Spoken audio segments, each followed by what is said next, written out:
इस गांव में एक कुआन है। लोग कहते हैं इस कुआन ने कभी किसी को मारा नहीं।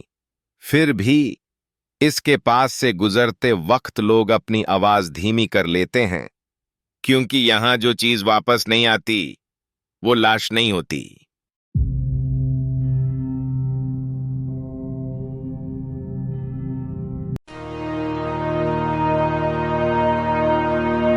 गाँव का कुआं हमेशा से वहीं था, बीच गाँव में, बिल्कुल आम सा। लोग रोज उसके पास से गुजरते थे।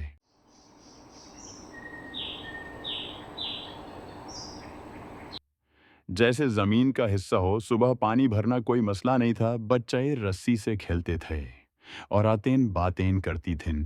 लेकिन क्या तुमने कभी सोचा है कि कुछ जगहें सिर्फ दिन के लिए नॉर्मल होती हैं? क्योंकि जैसे ही धूप नीचे झुकती थी, कुआं के गिर्द खामोशी जमना शुरू हो जाती थी, बिना किसी रूल के, बिना किसी वार्निंग के। फिर भी हर शख्स जानता था कि शाम के बाद यहाँ रुकना ठीक नहीं। रात को कोई कुआं से पानी नहीं लेता था, किसी ने मना नहीं किया था, लेकिन कोई करता भी ही नहीं था। और अजीब बात यह थी कि किसी ने कभी पूछा भी था कि नहीं, कि क्यों।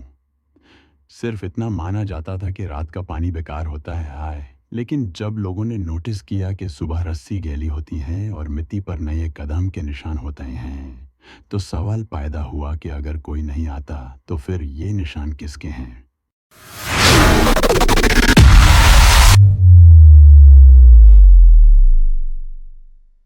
लोगों ने ये भी मैं महसूस किया कि रात को कुआं के पास हवा गांव के बाकी हिस्सों से ज़्यादा ठंडी होती है। लैंटर्न की रोशनी कुआं के मुंह पर टिकती नहीं, जैसे कोई रोशनी को नीचे खींच रहा हो। और इसीलिए लोग उस रास्ते से गुजरते हुए कदम तेज कर लेते थे, दौड़ते नहीं थे, बस रुकते भी नहीं, कभी नहीं थे। फिर धीरे धीरे एक बात फैली, इतनी हल्की आवाज में कि जैसे नाम लेने से ही खतरा बढ़ जाए, कि रात के वक्त कुआं के पास एक औरत खारी होती है।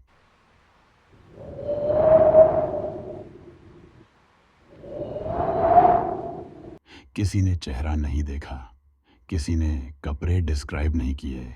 सिर्फ इतना कहा गया कि जब वो होती है तो आवाज नीचे से आती हुई लगती है, बिल्कुल सुनने वाले जैसी। गांव वालों ने नोटिस किया कि वो औरत तब आती है जब कोई अकेला होता है,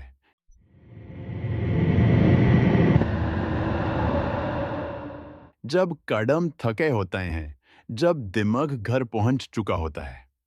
लेकिन जिस्म अभी रास्ते में होता है। इसीलिए ज्यादा लोग बच गए, क्योंकि ज्यादा लोग साथ में होते थे। एक आदमी जो रोज शहर से देर से लौटता था, उस रात अकेला था, और उसने वो गलती कर दी जो बाकी सब नहीं करते थे। उसने रुक कर कुएं में नीचे झांक लिया। नीचे कोई चेहरा नहीं था, सिर्फ अंधेरा और उसकी अपनी आवाज जो वापस आ रही थी, थोड़ी धीमी, थोड़ी करीब। अगले दिन वो आदमी गाँव में था बिल्कुल जिंदा। लेकिन जब कुआं का जिक्र होता तो वो जुमला अधूरा छोड़ देता। और इसी दिन से कुआं के पास 2 कदम के निशान नहीं मिलते थे, सिर्फ एक जोरा आता हुआ, जाता हुआ नहीं। बुजुर्गों को याद आया कि ये कुआं खोदा नहीं गया था, बल्कि जमीन धंस गई थी और पानी ऊपर आ गया था। नीचे क्या था ये किसी ने रिकॉर्ड नहीं किया। सिर्फ इतना कहा गया कि जो चीज नीचे रह जाए वो ऊपर वालों के लिए नहीं होती। एक रात बच्चे की आवाज सुनाई दी, माँ ने पहचान ली।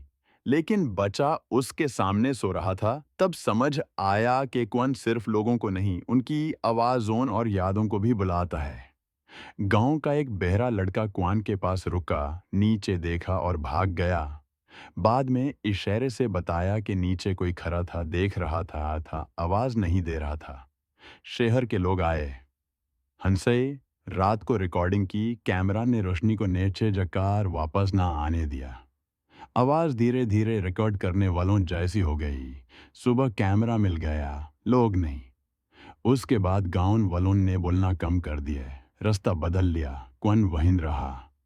हर सुबह नए निशान मिलते रहे और लोग कहने लगे कि कुएं से डरने की जरूरत नहीं, बस उसे सुनना बंद कर दो, क्योंकि कुछ जागें आवाज से जिंदा रहती हैं और जब तक तुम चुप रहते हो वो नीचे रहती हैं।